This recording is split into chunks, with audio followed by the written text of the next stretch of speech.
Sorry, we're closed.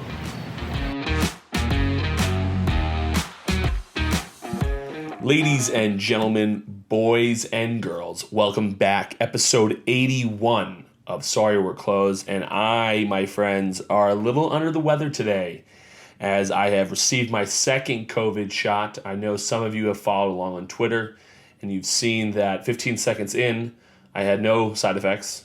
But last night I was either scorching hot or super cold. And then I woke up this morning, had a very small fever, but broke it immediately. Now I've just been tired pretty much all day. So I'm back. But it made me think a little bit about seeing all these guys in baseball that are getting it nowadays. I mean, it can definitely play through it, but it's definitely going to affect the way I play. There's no question about that. As far as the lethargic and I always feel like I wanted to take a nap. That's definitely going to affect, especially in baseball where you have such a long day. You get to the field 1 o'clock in the afternoon. You're not getting home till 10 o'clock at night. If you're a closer or a late inning bullpen guy, you're playing at 10 o'clock at night. You're not playing till then. So it's an interesting dynamic. I see some of these guys getting their first shots and eventually will be getting their second shots.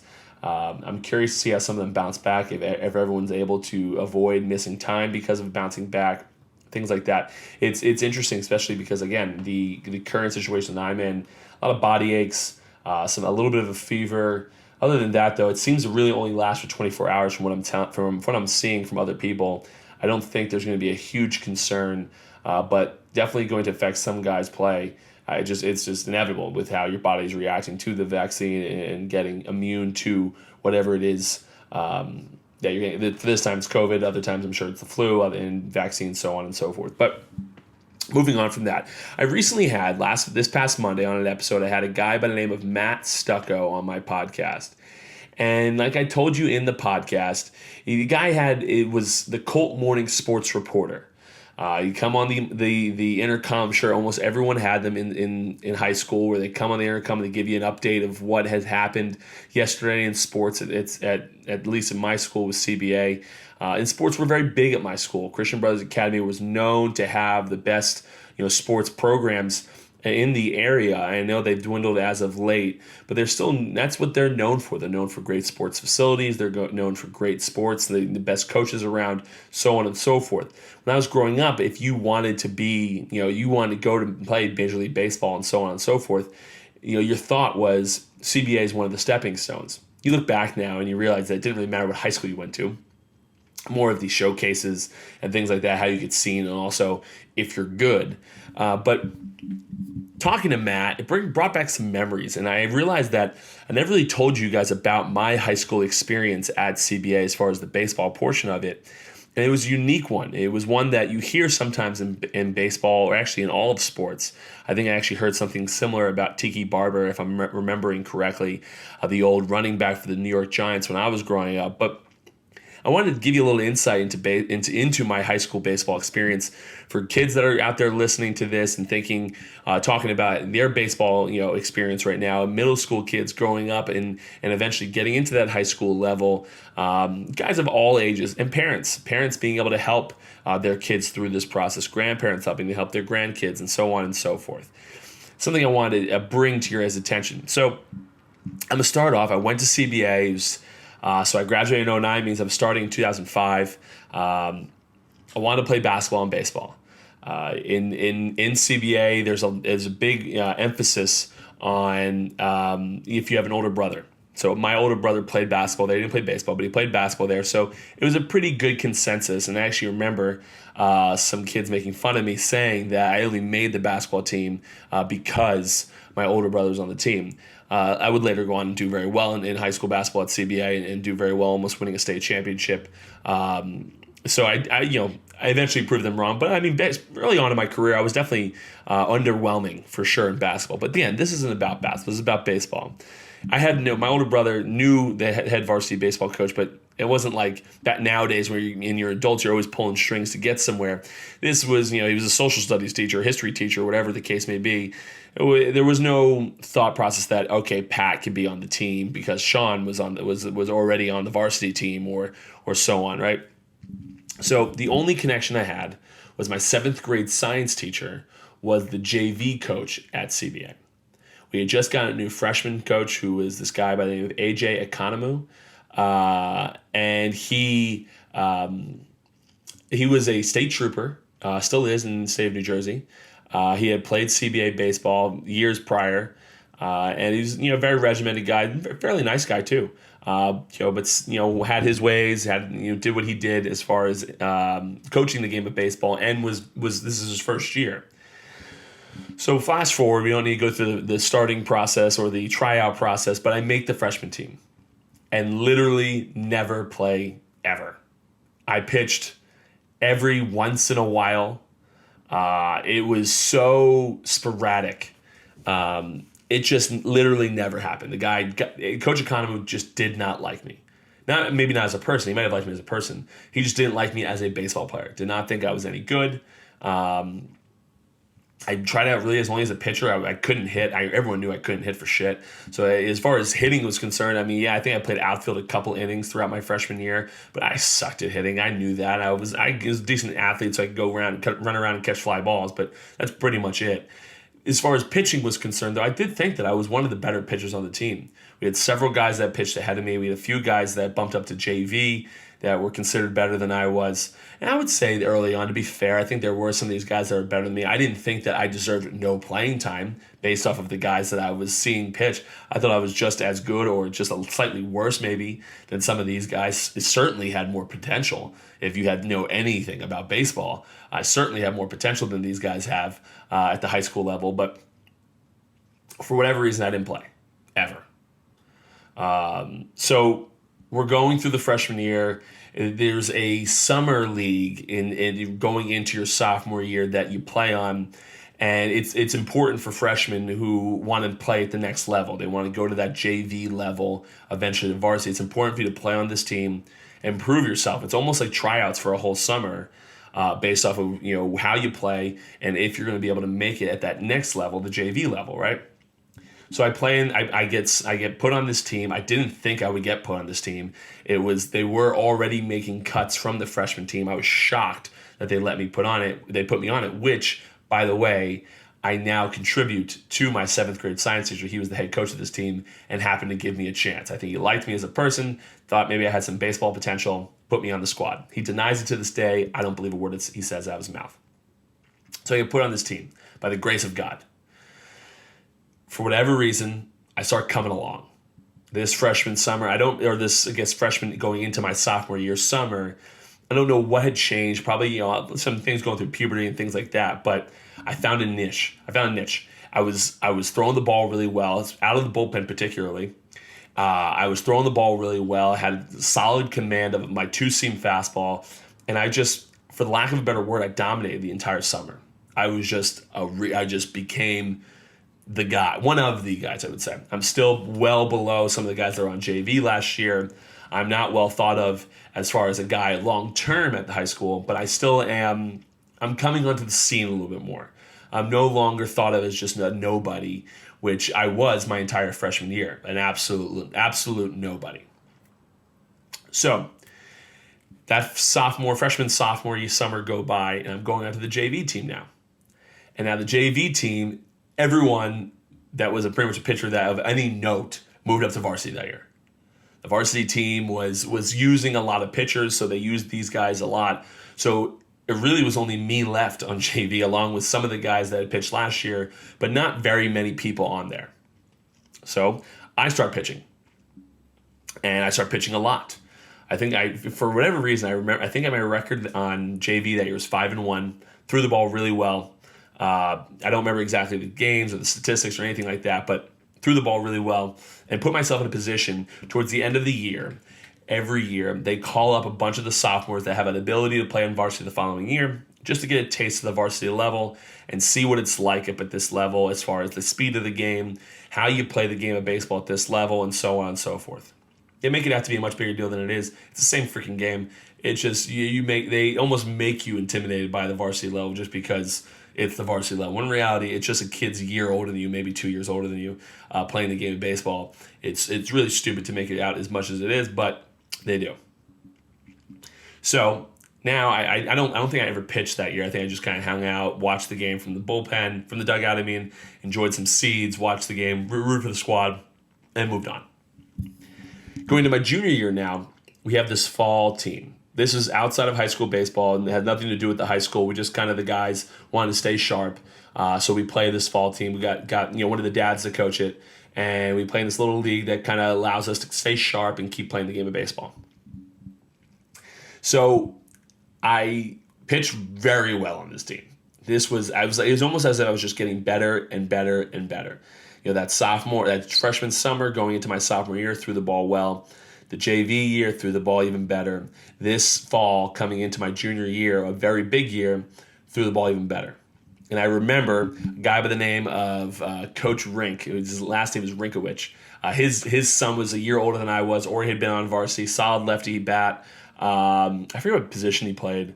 I don't think he really had a position, but solid lefty bat, hit the ball well. More, kind of, in my opinion, more of an all or nothing guy, but definitely could take a yard.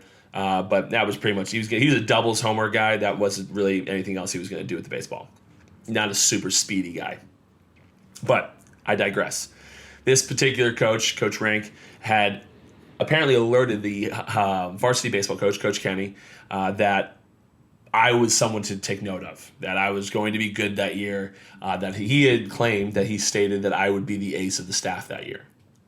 Coach Kenny, as the story goes, you guys know how these stories goes, but as the story goes, Coach Kenny then says that, I don't know about that. We did have some solid names above me. We had a guy by the name of John Mahler, who was a good lefty arm, just couldn't really stay off the injured list. A guy by the name of Mike Zoop, similar injury type stuff, but righty who threw real well. We had this other guy, Remy Cohen, who came from Seton Hall Prep, which is a big school in town, actually where Rick Porcello went. I didn't think he was very good. He proved out to be not to be that good. So, but he was a guy that they still had above me at the time. And then he had a guy named Nick Falcone, who had probably the most devastating pitches I've ever seen in the knuckle curveball that he threw. Just absolutely nobody could hit it. But once again, injury-prone guy. There were a few other guys mixed in as far as starting pitchers. I wasn't so much considered a reliever. I was considered a starter. So at this time, I was really only competing with the starting staff. So we go through this, the spring, the winter camp, and going into the spring drills and all of those things, getting ready for the season. We're going to Florida for a tournament. As a lot of teams up in New Jersey, up in as far as the Northeast is concerned, go down to their southern tournaments and get some baseball, and it also gets the kids away from the cold, as well as a nice little trip for the baseball team to be able to go on. We go down to Florida, and just one after the other of the guys ahead of me get hurt. It just seems like they can't control themselves. It's just, well, obviously you can't control injuries so much, but they just keep getting hurt and hurt and hurt. And I remember I was in there's two gyms in CBA. There's the varsity gym and there's the blue gym. The blue gym or new gym, wherever you want to call it, has like rubber floors, so a lot of the baseball practices there with the rubber baseballs. And we're doing these pitching drills, like PFP work, and the guy Remy looks to me in these drills. I'm in now, so there's two groups. They usually have the starting staff, and then they have the guys there, and probably 6, 7, 8 guys as far as the rotation's concerned. And the guy Remy looks at me and goes, "Hey, I've been bumped into the starting staff because a couple guys had gotten hurt." So now Remy looks at me for whatever reason, like the asshole that he probably was. He might be a nice guy. I have no clue. I haven't spoken to him since high school, but he says, "Hey, you realize the only reason you're in this group right now is because so-and-so got hurt." And I remember just kind of like nodding. I actually didn't even say a word back to him. I just remember like kind of nodding and moving on. But looking back, what an asshole thing to say. I know it's high school and that's like the thing in high school, to just be an asshole. But what an asshole thing to say. So I remember being like, fuck this guy. This guy's just literally coming out of nowhere, out of left field with the haymaker of Pat has no business being in this group. But whatever, right? Remy Cohen ends up getting hurt. John Mahler ends up getting hurt. Mike Zupi ends up getting hurt. I think there was one other guy that ended up getting hurt. So there's 5 starters on the team, 4 of which got hurt. There's only one left standing. It's this guy. And I remember talking to my pitching coach at the time, Coach Spillane, and being like, "Who's starting opening?" This is all before opening day. I was like, "Who's starting opening day, Spill?" He's like, "You are." It's like, really? I was the fifth starter going into the year. And now looking back, especially as a coach and things like, you might look at this and be like, shit, we just lost 3 or 4 of our top pitchers. How the hell are we going to compete this year? Not even, let's just say you say I do really well, which I did, but who's going to be behind me? We ended up having some guys mixed in that did the job. But I can imagine the panic button that was happening in the coach's office when they were having discussions about this club and how it was going to perform with their fourth or fifth, I can't remember which one I was, starting opening day. And some of these guys had some serious injuries. I don't think Mike Zub ever pitched again. I think John Mahler may never have pitched again, maybe sporadically. Nick Falcone, he may have never pitched again. There's some serious injuries. There weren't some, rinky dink, I got some soreness in my forearm. This was labrum, this was Tommy John, this was some tough stuff. So I end up starting opening day. And then, as they say, the rest is history. Going through all of that process of freshman year, freshman year not playing at all. Literally not playing at all. To sophomore year getting an opportunity because my 7th grade science teacher happened to be the coach. Then again getting that same opportunity because I pitched well the previous summer and because of the coach, happened to be the JV coach, threw the ball well. Had a guy stick up for me that coming fall going into my junior year. End up getting freak injuries, just happened to all the staff before opening day. End up getting the open day nod. That year I think I went 11-0. My senior year at weighing 9-0 total. My career record at CBA was 20-0. Ended up getting drafted by the Minnesota Twins in the 28th round. I think it was 852nd overall, if I'm not mistaken.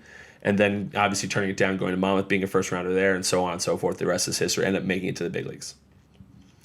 You just never know how people are going to develop, especially at that high school level. You never know how people are going to develop. When I got guys, DMing me on Instagram and Twitter and so on, asking me how to throw harder, how to do this, how to do that. I threw like 82, 83, I would say probably 82 to 85 my junior year in high school. And throwing the ball really well, getting on some radars as far as being able to throw the ball and being able to pitch, and then possibly obviously I was a 6'5" lanky kid. They probably thought I grew in my body, throw a bit harder, which I ended up doing. But you never know where people are going to go. And the one thing I always want to make it clear to you coaches, to you parents out there, to the kids, take inventory of who's coaching you.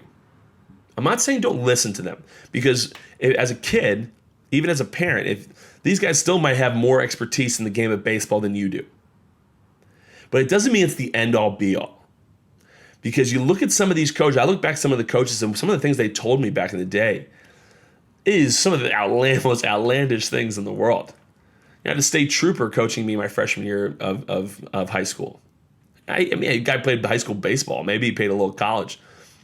But to think that my career might be ending and it might be in the hands of a state trooper who's, a very nice man, but he theoretically, if he ended up coaching the JV team, he could have squashed my career altogether, and then I never would have made it to the big leagues. I might have stopped playing the game of baseball altogether.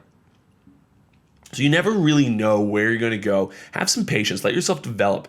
Don't take every word from the coaches to heart and in the end all be all.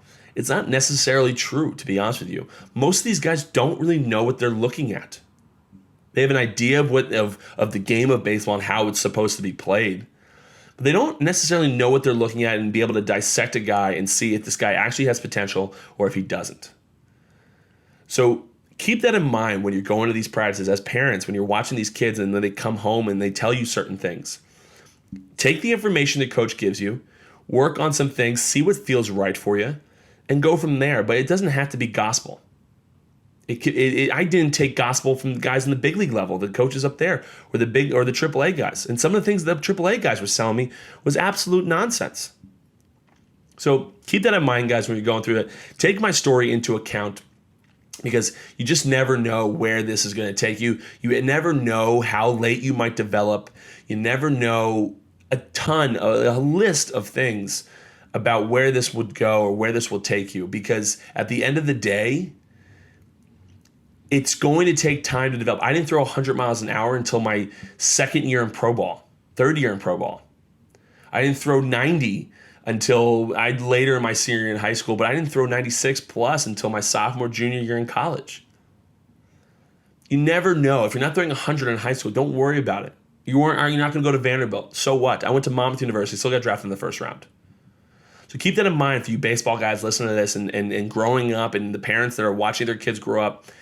Be patient. Keep working hard. Keep trying to get better. Listen to your coaches, but take it with a grain of salt, knowing if this guy was a big leaguer, okay, maybe listen to him a little bit more.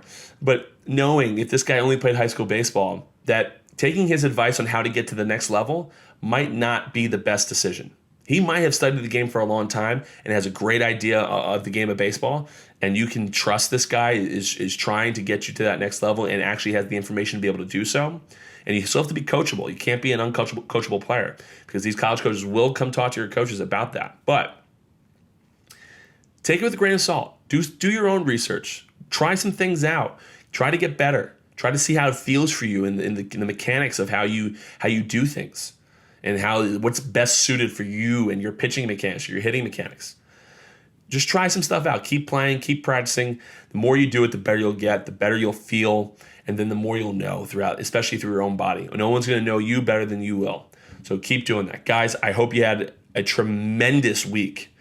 I hope I feel better after the second COVID shot in the next couple of days, so I can go to Green Rock this weekend and manage and do all those good things. Red Sox, as always, looking great. Honestly, still can't believe how good they look, but they got a really good team. Should be a fun, exciting year that way. But guys, again, I won't ramble on. I hope you enjoyed your week. Enjoy and have a great weekend. Get vaccinated. Do your due diligence. Let's get back to normal here. We're almost there. And enjoy your weekend, guys. Go Red Sox. See you at the bar. Thank you so much for listening to the Sorry We're Closed podcast. Go subscribe to our email chain over at thepatlight.com and follow us on all social media. Until next time, guys, I'll see you at the bar.